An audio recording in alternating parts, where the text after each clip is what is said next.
Welcome back to the Gridiron Expert. Spring ball is right around the corner. So this week we are talking quarterbacks. There are a lot of big-time quarterback battles happening across the country, many of them happening at high-level programs. And so today we're going to start analyzing some of these battles. Who will get to start at some of these programs? Who will be the week one starters when it rolls around in August? And today we're kicking things off with maybe one of the best, the Alabama Crimson Tide. They have a quarterback battle on their hands heading into year two under Kalen DeBoer. This is a team that's coming off a disappointing, some would say, 9-4 season, a year where Alabama, first year without Nick Saban, hoping to maintain that level of consistency in elite play, get back to the college football playoff. They were unable to do that, just 9-4, losing their bowl game to Michigan, and they now face major questions at the most important position on the field. Jalen Milroe is gone, and Kalen DeBoer needs someone to come in, step up, and play at a high level in a year that Alabama desperately needs to get back to the college football playoff. So welcome back, guys, to the Gridiron Expert. We're so glad you could join us today, kicking off this quarterback battle series. We'll be talking about this all week and then in the months following after, especially when spring ball really does get going. But as always, please continue to like, comment, subscribe, share our videos, and check out everything down in the description below, including our website, thegridironexpert.com. All the exclusive content we have across the board for you, either in the description or on the website. This is the place for you because college football never dies here at our channel. There is no off season here at our channel. We are constantly talking college football with you all year long. We want you to take advantage of that. So hit that subscribe button, hit that notification button, and become a member of our GE Nation and get your football fix every single day. So the one key storyline we've got to talk about with Alabama before we even start talking about the quarterback candidates is the fact that Kalen DeBoer finally made a good hire. He's bringing in Ryan Grubb as his offensive coordinator.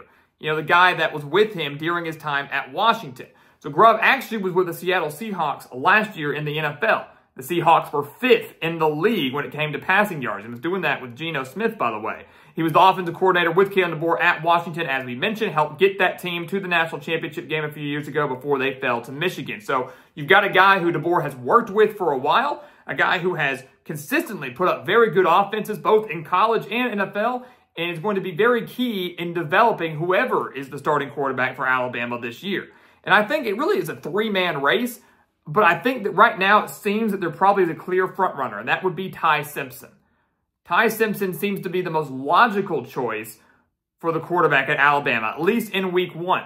He's by far the most experienced. He's the veteran in the quarterback room as they head into this year. He was in the running to be starter for Alabama back in 2023. Let's keep that in mind. With Nick Saban there, we didn't know who Alabama was going to start in 2023. Ended up being Jalen Milroe, but if you remember, those first 3 to 4 weeks of the season, Alabama's quarterbacks were struggling. Milroe wasn't great. Simpson wasn't great. I think Ty Buckner was there. He wasn't great. So this was an Alabama quarterback room that was struggling before Milroe finally emerged, and Simpson was in the running at that time. He's a relatively mobile quarterback, 22 carries for 130 yards and 3 touchdowns in his career, but he's only attempted 50 passes in 3 seasons with the Crimson Tide, 0 touchdowns, 0 interceptions. A lot of that, of course, kind of coming in garbage time. Not very much meaningful snaps for Ty Simpson. So, again, it seems like he's more likely to get the job because he's the most experienced quarterback, because of his athleticism.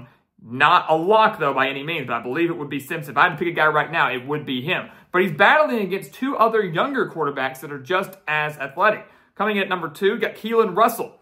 A lot of hype surrounding Russell, the freshman quarterback. He's very, very mobile, very, very accurate, and to me, Russell could be the future of Alabama football. He might not win the job this year, but he could be a guy that absolutely is a starter next year and for a few years after that. He's arguably the most athletic quarterback in this quarterback room. He was the number 2 overall player in the 2025 recruiting class, but you can't help but wonder if the youth will hurt him. Will his inexperience hurt him in this quarterback battle? Will Ty Simpson end up beating him out simply because of Russell's youth and inexperience? That's kind of the battle we're watching out for. So I think he is the biggest threat to Ty Simpson when it comes to this Bama quarterback battle.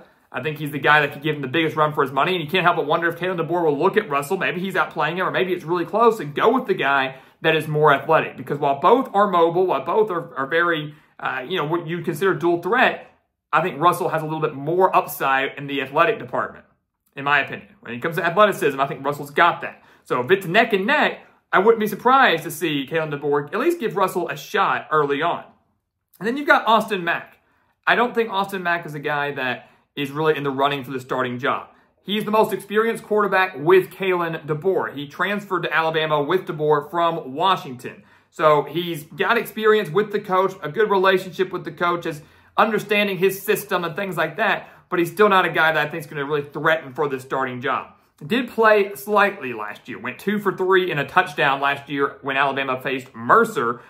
So he's got experience with DeBoer. He's got experience with Grubb, who was the offensive coordinator at Washington, which could go a long way. But I don't think that he has enough to beat out Russell, enough to beat out Simpson. I think if Simpson and Russell both went down for some reason, I think Mack could be capable. But the guy that's going to maybe lead Bama to an SEC championship, to a college football playoff berth, to be the future of the team, at least for this year, he's not the guy.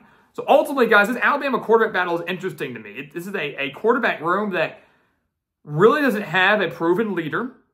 It's a quarterback room that has a lot of inexperience, but it's a quarterback room that has a lot of athleticism. It has a lot of talent. It has a lot of upside. And we have seen Grubb really develop quarterbacks a lot over the course of his career. He did great things with Michael Penix at Washington. He was great in the NFL last year with Geno Smith. He has shown his ability to work well with quarterbacks and to have some pretty high-octane offenses. I would expect nothing less at Alabama. Give him a whole offseason to work with whoever they decide to put in there, and Alabama will remain one of the best teams in the SEC. There's no doubt about that. The unfortunate thing for the Crimson Tide is they don't have the ability to kind of ease into this situation. Their Week 1 game is on the road at Florida State. And I know the Seminoles were garbage last year, but I do think they're going to bounce back a little bit in 2025.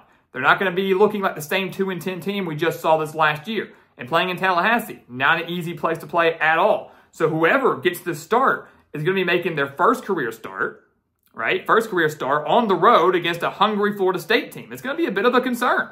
So that's the interesting thing here. They're not getting to face off against a Western Kentucky or a UTEP or someone like that where they can make a few mistakes and learn from it. They've got to be on their A game right off the bat in Week 1.